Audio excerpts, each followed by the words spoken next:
day, Miss. I am Daryl A. Cartagena, student nurse from Mati Doctors College, and I'm here today to perform a demonstration about oxygen administration.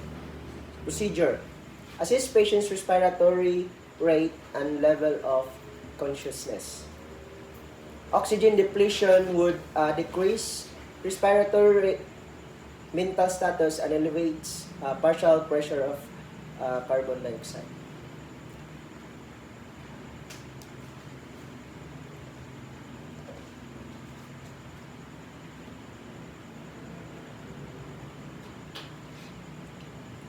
Determine current arterial blood gases if available.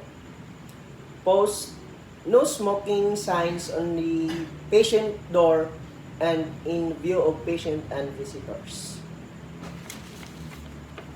So let's assume that this is the patient's door.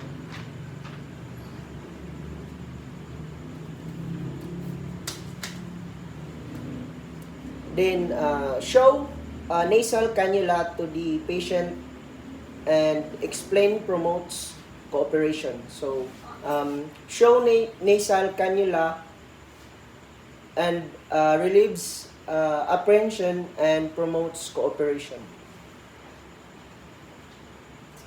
Hi sir, good day. I am your student nurse for today, and before tamo proceed sa procedure sir, may I know your name?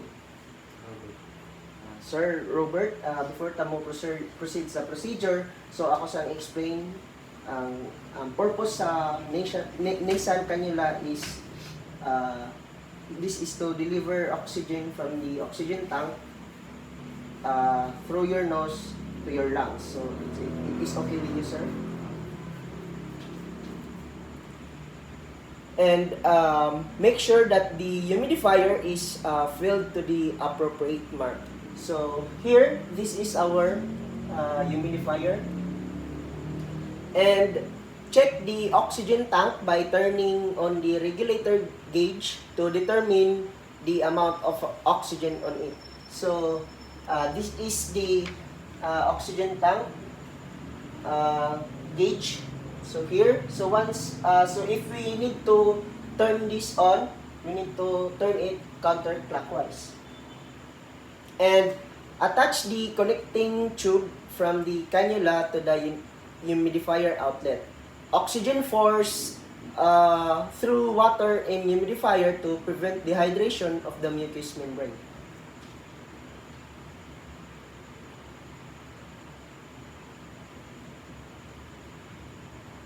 So this one, we will attach this here.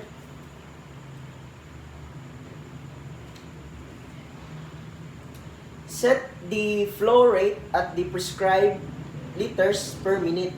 Feel to determine if oxygen is flowing through the tips of the cannula. So approximately oxygen concentration delivered by nasal cannula are in 1 liter is 24%, in 2 liters it is 28%, and in 3 liters it is 32%, and in 5 liters it is 40%. So by adjusting the humidifier, this is the gauge of the humidifier.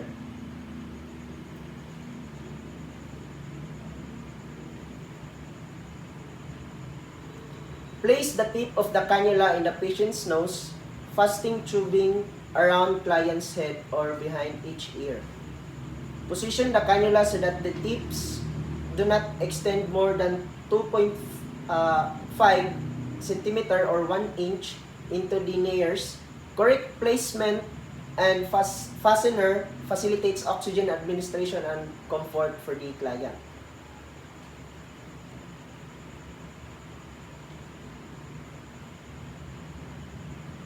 Sir, ako nang i-insert ang cannula, sir, sa mga nose. Pwede ko magunit sa mga, sir.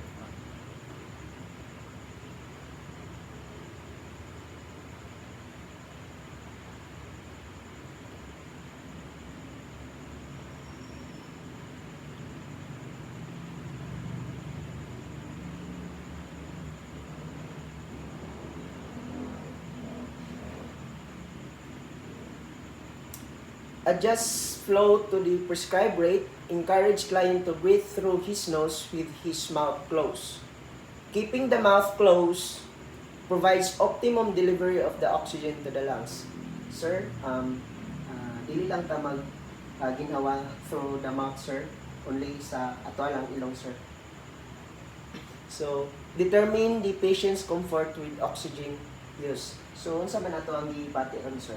How's your feeling right now, sir? Okay. So, then, record flow rate use and patient response.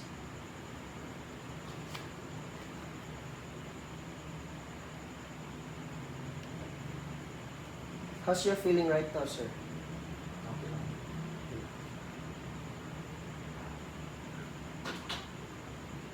And that end my rhetoric demonstration about oxygen administration. Thank you.